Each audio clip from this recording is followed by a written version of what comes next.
آپ کے وصال سے کچھ عرصہ پہلے نا آپ نے ایک قاصد بھیجا روم کے بادشاہ کے پاس. وہ گیا تو وہاں اس نے ایک عجیب منظر دیکھا کہ وہاں ایک حافظ قرآن نابینا آدمی قید ہے. اس کی آنکھیں موجود نہیں ہیں اور وہ چکی چلاتا ہے, آٹا پیستا ہے. اس قاصد نے اسے پوچھا تو یہاں کب سے ہے اور یہ تیرے ساتھ معاملہ کیسے ہوا؟ تو وہ کہنے لگا مجھے انہوں نے گرفتار کر لیا, پھر مجھے کہنے لگے عیسائی ہو جا. میں نے انکار کیا تو انہوں نے میری آنکھیں نکال دی.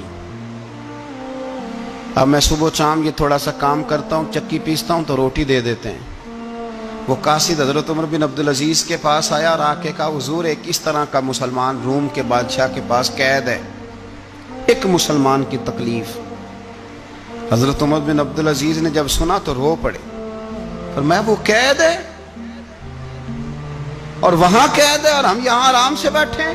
فوراً رکا لکھا قاصد سے کہنے لگے واپس جا, روم کے بادشاہ کو جا کے کہہ کہ اس نابینا قیدی کو فوراً آزاد کرے, ورنہ میں ایک ایسا لشکر بھیجوں گا, اتنا بڑا لشکر بھیجوں گا کہ اس کا پہلا آدمی تیرے پاس ہوگا اور آخری میرے پاس ہوگا, اور تجھے پھر وہ بندہ چھوڑنا پڑے گا. تو ابھی چھوڑ دے, میں تجھے پیغام دے رہا ہوں.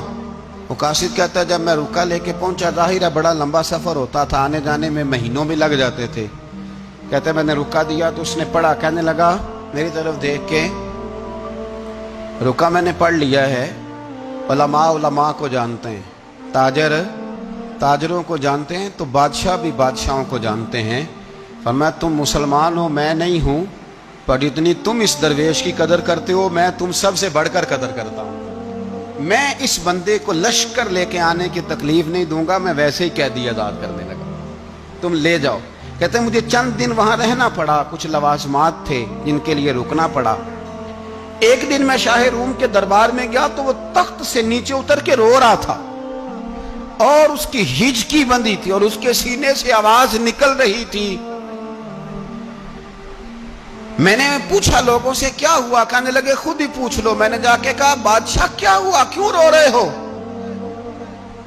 تو کہنے لگا آج دھرتی کا حسن اٹھ گیا ہے, آج سنگار ختم ہو گیا, آج دھرتی کا حسن اٹھ گیا. میں نے کہا کیا ہوا؟ کہنے لگے عمر بن عبدالعزیز انتقال کر گئے, تمہارا امیر چلا گیا. تو میرے دل میں خیال آیا, میں نے آہ بھری. میں نے کہا پھر ہمارے لیے کیا حکم ہے؟ تو فرمانے لگے وہ چلتا پھرتا راہب تھا, لوگوں کے پاس کچھ نہیں ہوتا تو وہ فقیر ہوتے ہیں, پر اس کے قدموں میں تو خزانے تھے, پر وہ پھر بھی فقیر تھا. فرمایا اس کا حکم اگر میں زندگی میں مانتا تھا تو مرنے کے بعد بھی بات مانی جائے گی, تمہارا قیدی بھی تمہیں واپس کیا جائے گا اور عمر بن عبدالعزیز کی بات بھی سنی جائے گی.